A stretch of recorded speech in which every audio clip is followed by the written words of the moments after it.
Halo semuanya guys, kembali lagi sama gua Aldo di Detektif Aldo. Dan sorry ya kalau misalkan di bulan Oktober, November mungkin agak bolong-bolong ya gua ngupload video ya. Karena memang lagi padat banget ya jadwal gue ya. Ya memang orang belum kaya gitu, emang padat aja jadwalnya. Karena kemarin sekantor juga habis ngerjain event tahunan, nih foto-foto ganteng gue ya. Nah ini event gaming yang gue lakuin setiap tahun dan tahun depan lagi rehat juga, jadi harusnya gak bolong-bolong tuh. Dan sekarang akhirnya menuju akhir tahun udah mulai lay low lagi kantor ya kan, dan semoga di tahun depan channel ini bisa jauh lebih konsisten lagi ya dan lebih banyak variasi kontennya. Atau kalau mungkin kutukan dolar kuning itu dicabut, kali aja gue jadi bisa bahas-bahas kasus-kasus brutal lagi kan. Ya, intinya doakan saja tahun depan channel ini lebih baik lagi. Tapi selamat datang lagi di Bikini atau berita terkini. Yang kali ini gue mau ngebahas soal salah satu kejadian yang baru aja. Kejadian beberapa hari lalu di Hong Kong. Yang bukan lain itu adalah kebakaran yang melanda komplek apartemen Wang Fuk Court. Udah ada 2 kali kebakaran besar yang terjadi di tahun ini ya. Yang sebelumnya itu di Los Angeles yang sudah sempat gue bahas juga. Dan kali ini kebakaran besar yang kejadian itu memang ada di negara yang cukup dekat sama kita, yaitu Hong Kong. Dan ini kebakaran benar-benar gede banget, skalanya udah cukup tidak masuk akal bisa dibilang. Dan terlebih lagi yang terdampak juga banyak banget. Dan tentunya karena dekat juga dan jadi destinasi TKI juga ya, tentunya beberapa korbannya juga ada orang Indonesianya juga. Nah, dari total 8 tower apartemen yang berdiri di One Food Court, itu ada 7 yang dilalap habis sama api. Dan masih ada ratusan orang yang belum ketemu keberadaannya di mana sampai sekarang. Ini udah jadi kebakaran terbesar yang pernah terjadi di Hong Kong selama beberapa puluh tahun terakhir. Jadi langsung aja kita bahas gimana berdampaknya ini kebakaran terjadi di Hong Kong terhadap warga di sana atau bahkan WNI yang tinggal di sana juga. Let's begin the video guys.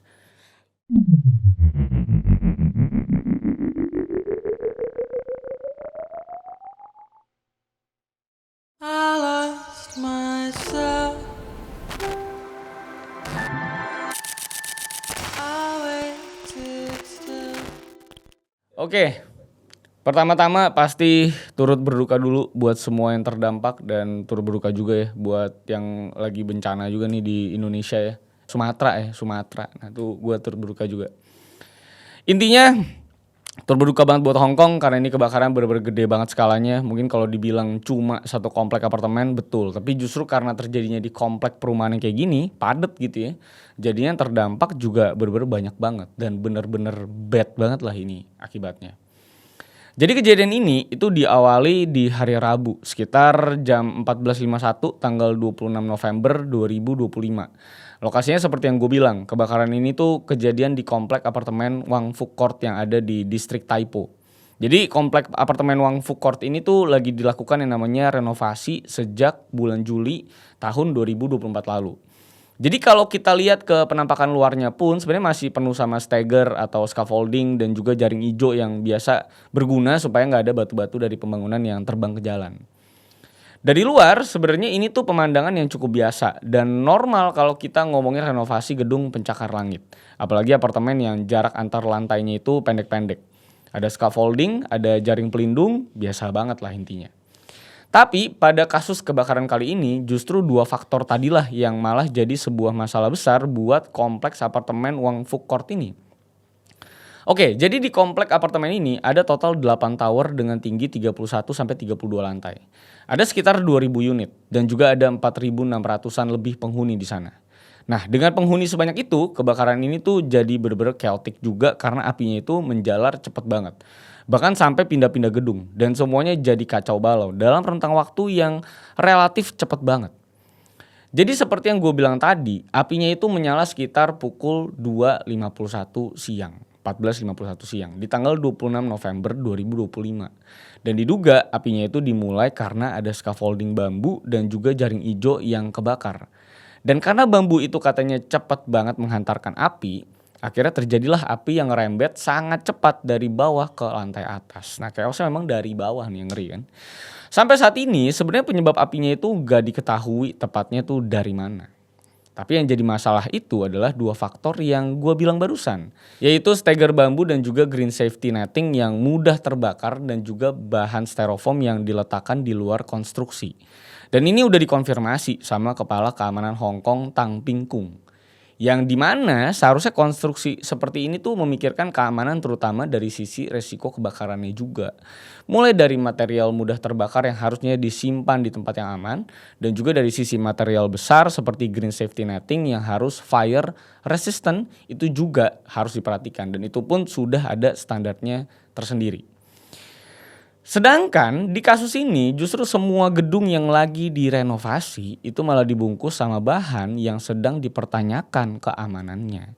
Jadi ini 8 gedung apartemen kayak mau dijadiin nasi bakar gitu. Kayak dibungkus justru sama si Green Net itu. Karena memang dari berita yang beredar pun sampai sekarang gue syuting nih di tanggal 28 November, pihak dari Badan Keamanan Hong Kong juga masih mempertanyakan kenapa semua material yang terkena api itu terbakar lebih cepat dibandingkan standarnya yang semestinya bisa lebih resisten terhadap api. Dan menjalarnya juga benar-benar cepat banget. Bahkan beberapa berita bilang bahwa api pertama itu menjalar dari lantai 1 ke lantai 4 cuman dalam kurun waktu nih 40 menit doang. Kenceng banget itu. Nah tapi sebenarnya kalau ngomongin negara Hong Kong sendiri, mereka itu adalah salah satu dari negara selain Cina yang masih pakai scaffolding bambu sebagai penyangga untuk konstruksi. Dan memang ini udah jadi tradisi dalam konstruksi dari zaman tahun 1100-an juga di sana. Alasannya satu, lebih murah daripada scaffolding besi. Dan dua, scaffolding bambu ini lebih fleksibel karena bisa dirakit dari nol dan tinggal diikat-ikat pakai tali khusus saja. Tapi di kasus ini, masalah scaffolding bambu ini malah bikin kebakarannya makin merambat lebih kencang lagi. Dan karena scaffoldingnya ikut terbakar juga, akhirnya ini gedung-gedung ini di sana itu jadi kayak di oven dari luar. Bahkan kalau kata salah satu profesor dari Universitas Politeknik Hong Kong, dia itu bilang kalau ngebungkus gedung-gedung ini pakai bambu itu kayak menyambung satu gedung dengan gedung lain. Jadi kayak menyambung semua gedung jadi satu. Jadi api itu bisa nyamber ke arah manapun dengan sangat mudah. Makanya dampaknya sampai 7 gedung yang terdampak kebakaran ini. Dari yang diberitain sama media lokal Hong Kong, pada pukul 6:30 malam itu apinya sudah mencapai alarm level 5 alias level kebakaran tertinggi pada standar keamanan Hong Kong. Yang dimana alarm level 5 ini itu udah berdampak ke banyak gedung tinggi dan resiko apinya bisa melalap banyak gedung dan juga nyawa. Makanya ada lebih dari 2.300 pemadam kebakaran yang turun ke jalan untuk menghentikan kebakaran yang brutal ini. Dengan juga memang dibantu 391 mesin pemadam dan juga 188 ambulans yang lalu lalang untuk nganterin korban ke rumah sakit. Jadi memang udah skala darurat banget ini kebakaran kemarin. Dan lebih parahnya lagi, setelah kebakaran ini berlangsung pun, korban selamat yang sempat diinterview media lokal itu bilang kalau mayoritas dari mereka nggak ngedenger yang namanya alarm kebakaran. Jadi alarmnya itu lebih kegedoran pintu dari tetangga-tetangga yang udah tahu ada kebakaran duluan. Sedangkan alarm kebakaran gedungnya sama sekali gak nyala di saat kebakaran itu mulai terjadi. Lu bayangin, di sana itu 40% penghuninya ada di rentang usia yang udah tua banget. Dengan usia minimal 65 tahun. Dan banyak dari mereka yang udah tinggal di sana sejak perumahan subsidi itu dibangun dari beberapa puluh tahun lalu. Jadi gimana coba itu para lansia yang mungkin tinggalnya di lantai tinggi kayak 20-an ke atas. Apa lu pikir mereka bisa dengan mudah lari gitu kan, mengevakuasi diri gitu kan, lewat tangga darurat ya kan? Tidak mungkin. Makanya gak heran kalau korban yang terdampak itu benar-benar banyak banget. Sejauh ini berita yang beredar itu ada lebih dari 300 korban. Dan dari update sekitar jam 5 sore hari ini, udah ada sekitar 94 orang yang meninggal dunia. Yang 2 diantaranya itu adalah warga negara Indonesia. Termasuk juga satu pemadam kebakaran yang namanya Ho Wai Ho yang tumbang waktu terjun langsung ke TKP. So far masih ada 279 orang yang hilang sampai sekarang. Dan 76 orang itu juga udah dirawat di rumah sakit karena masalah ini. Termasuk juga 2 WNI. Jadi ada 2 WNI yang jadi korban jiwa dan juga 2 korban luka-luka. Jadi turut berduka juga pastinya buat ya 2 teman-teman yang memang terdampak di sana.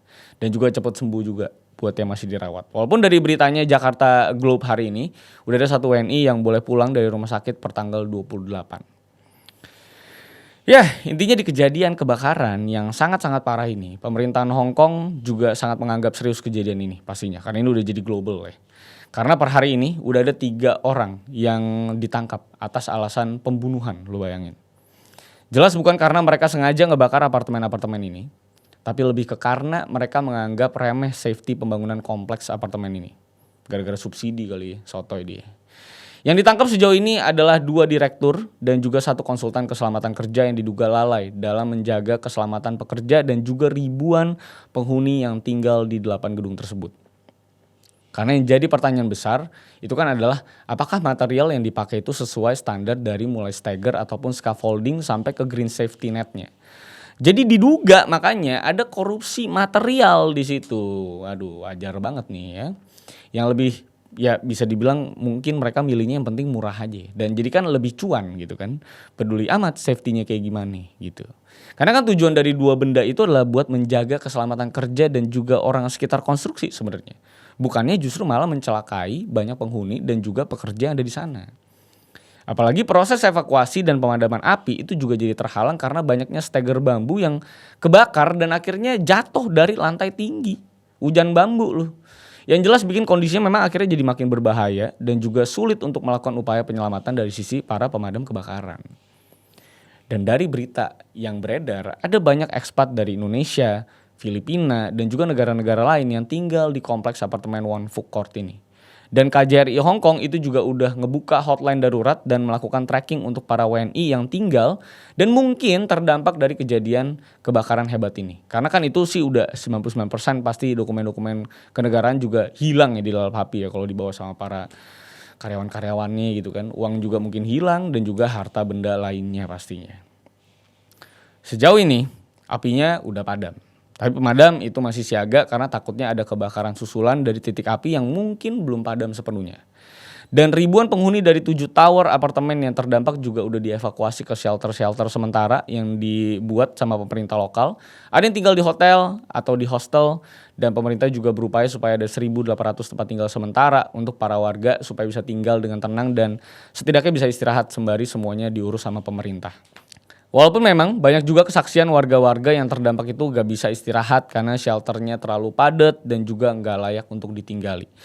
Tapi at least mereka masih gak kehujanan dan gak kena sinar matahari langsung untuk sementara ini dan at least mereka bisa rebaan.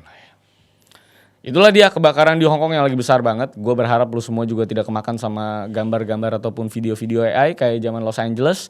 Jadi jangan langsung di repost, dicek dulu validasinya. Paling bener sih kalau mau repost adalah repost dari website-website atau akun-akun berita yang sudah verified. Karena itu lebih baik. Daripada nyebar-nyebar gambar-gambar yang kagak jelas. Terusnya malah jadi menambah keresahan gitu. Ya, korupsi memang ada di mana-mana, ya kan, udah pasti. Sekarang yang terjadi banjir besar juga di negara kita ini juga diduga kan banyak juga tuh ya kayu-kayu gelondongan muncul-muncul. Nah, ini juga ada sangkut pautnya juga dengan hutan yang dibabat habis juga di area sana ya. Siapa itu yang ngelakuin ya? Yang nggak ada yang tahu ya. Mungkin ini ya, Bobby the Builder ya, mungkin. Tapi itu dia. Kalian boleh kasih sentimen terkait hal ini. Apakah betul ini ada korupsinya atau memang ini adalah hanya kecelakaan? Makanya udah ada mulai plan-plan bahwa scaffolding bambu ini mungkin di masa depan tidak akan lagi bisa dipakai di Hong Kong sana dan mungkin safety-nya semua akan diganti dengan rules yang baru karena ini kebakaran yang luar biasa besar di tahun ini khususnya untuk Hong Kong di beberapa dekade ke belakang. Sampai jumpa semuanya. Terima kasih yang sudah menonton Bikini di hari ini sampai selesai. Jangan lupa like, share, dan subscribe. Follow gue di @rivaldosantosa. Kalau misalnya kalian punya referensi kasus-kasus atau social issue atau kejadian-kejadian bisa kita bahas bareng-bareng. Jangan lupa membership. Walaupun gue belum bikin video membership lagi nih, mungkin udah hampir 2 mingguan nih karena gue lagi sibuk banget kemarin, tapi gue akan comeback lagi dengan video membership. So jangan lupa untuk join membership, subscribe. Thank you semuanya sudah membership sampai sejauh ini, sudah support channel ini. Udah 600 member, gokil. Terima kasih saudara-saudara semua. See you on the next video guys. I lost myself. I waited still for a glimmer to arrive.